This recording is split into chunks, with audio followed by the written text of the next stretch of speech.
Hey, it's your guy Tyrrell back with the interviews. In today's video, we're going to break down the tactical battle between Mikel Arteta and Brendan Rodgers in Arsenal's 1-1 draw with Leicester City. When we break down the game and we do look at the board, we have Arsenal in a 3-4-3, and we saw Leicester City revert to a 3-4-1-2, given the fact that they were missing Ricardo Pereira and Ben Chilwell. So what you end up seeing in a game where two sides play identical systems is that there's a good chance that they can cancel each other out.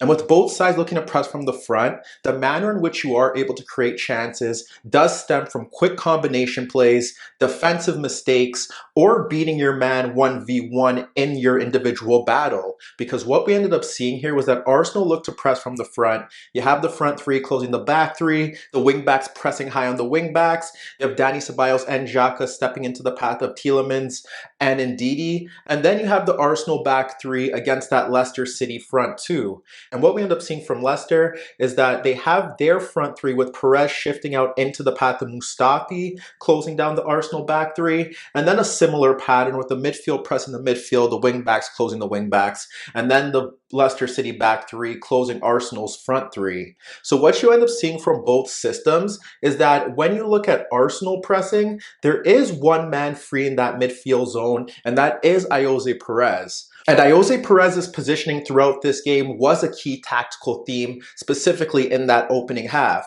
Because when Leicester City looked to attack, Iheanacho was pressed by Kolasinac when he dropped off deeper. The Arsenal left center back stuck tight on the Leicester City forward. And then that leaves Jamie Vardy in a 2v1 battle against David Luiz and Mustafi. So the problem here was that one, Leicester City, due to Arsenal's high pressing, couldn't get the ball to Vardy. And two, he was outnumbered in that 2v1 situation. But the reason why Ayoze Perez's positioning was significant here was based off the fact that you do have Ceballos and Xhaka stepping to that Leicester City midfield, and that does leave him as the free man unless Mustafi does step forward, which we did see on one occasion in that opening half. So the reason why Mikel Arteta does deserve a lot of credit in this game was based off the fact that he was able to nullify the threat of Perez between the lines, and it was predominantly down that right-hand side where Arsenal were dominant both defensively and going forward. What you ended up seeing was that because it does make a 3v2 battle in that midfield zone, what Arsenal were able to do was that they had Dani Ceballos tracking the movement of Perez when he shifted into that midfield zone, and you would see Bukayo Saka drop off a deeper, closer to Tielemans with Xhaka focused on Ndidi. Obviously that does create an issue for Arsenal if the ball is shifted out to Soyuncu, but what Arsenal were able to do here was that they were able to push Saka into the path of Soyuncu, but he was also disciplined enough to block off the passing lane into Tielemans. Likewise, there were different variations as to how Arsenal would go about dealing with that threat on their right-hand side.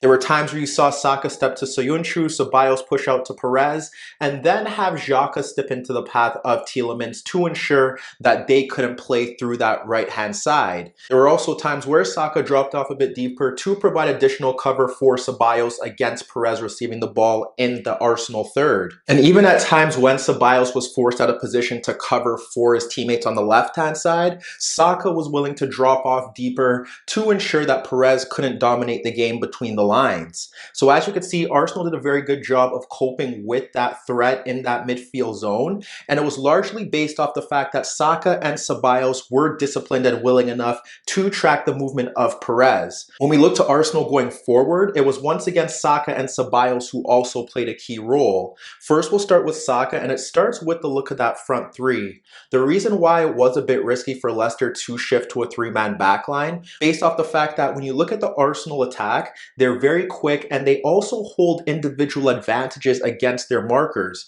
You have the threat of Aubameyang breaking in behind in that gap between Evans and Bennett. You have Lacazette dropping off a bit deeper, and that does pull Evans out of position. And then the movement of Saka in between the gap of Soyuncu and Albrighton, and also running off Tielemans. Saka was involved in a lot of the good Arsenal moves, and what we ended up seeing was that he was able to make those runs in behind those gaps down that right half space. He was able to run off Tielemans to combine with the movement of Aubameyang and create chances for Lacazette. There was one example where you end up seeing a David Luiz long ball over the top, see Aubameyang dart between Evans and Bennett, and with Aubameyang able to hold off Bennett, he ends up trying to backheel the ball into Saka running off Tielemans, but it ends up falling into the path of Saka luckily. And what he's able to do is that he's able to split Soyuncu and Tielemans to poke the ball across Evans for Lacazette, who does force Schmeichel into a quality save. And when you look to Arsenal's opening goal, it provides you a prime example as to how you're able to beat a side playing an identical system with man-marking pressing. It's Ceballos against Tielemans, and he's able to cut away from him and then split Evans and Soyuncu to place Saka in behind, and that allows Saka to create the goal for Aubameyang. And minutes later, Arsenal should have doubled their lead, and once again it was Saka and Ceballos involved. It was Ceballos winning a loose ball, and with Perez stepping towards him, you end up seeing Justin stepping into the path of Tierney and Ndidi stepping into the path of Xhaka. So what you see from Ceballos is that he's able to split those two players to find Aubameyang high in that left channel. When Aubameyang runs at Bennett, he's able to split Tielemans and Evans to find Lacazette darting between Evans and Soyuncu, and then that creates a gap for Saka to break into that right half space because Soyuncu is taken out of position, and when he receives the ball, he forces Schmeichel into a save, but frankly, he should have scored. And if we look to one final example of the significance of Ceballos and Saka pushing forward, what you end up seeing is Xhaka splitting Ndidi and Perez to find Ceballos on that left side of the pitch, and he's able to spin away from Tielemans, once again breaking the pressure and playing the ball into Lacazette ahead of Evans and Soyuncu, and he switches the ball out to Bellerin. What's key here is that Lacazette makes a run into that gap, and we also end up seeing Saka dart between Soyuncu and Albrighton to allow Bellerin to cut central and locate Lacazette at the back post, and frankly, Lacazette should double Arsenal's lead there once again. Meanwhile, as stated before, as good as Ceballos was pushing forward, defensively he was able to help break up play to stop Albrighton and Perez from getting into good attacking zones to supply Jamie Vardy. Frankly, Arsenal's high pressing was highly effective in that opening half, and it forced Leicester City to resort to long balls over the top. On two separate occasions, we saw Martinez off his line due to Schmeichel and Tielemans trying to play in Ayoze, Perez, and Jamie Vardy, and we also saw Albrighton pick up a loose ball and clip it over Mustafi and David Luiz for Vardy, but once again, that pass was overhit. However, when we look to the second half, although it was slightly uneventful, it was Jamie Vardy's movement into those channels that dominated the tactical theme.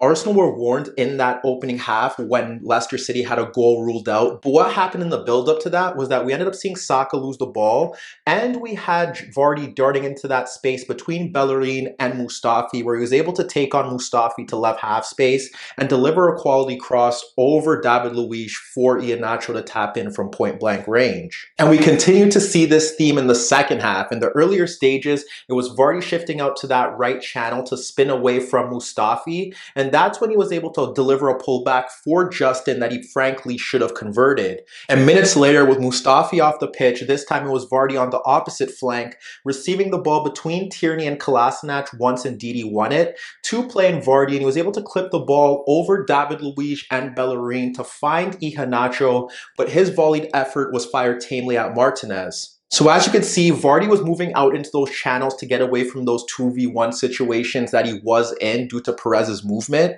But what you can say is that Arsenal didn't progress tactically in that second half. They looked tired. We didn't see much from the front three. And ultimately, this game hinged following Nketiah's sending off.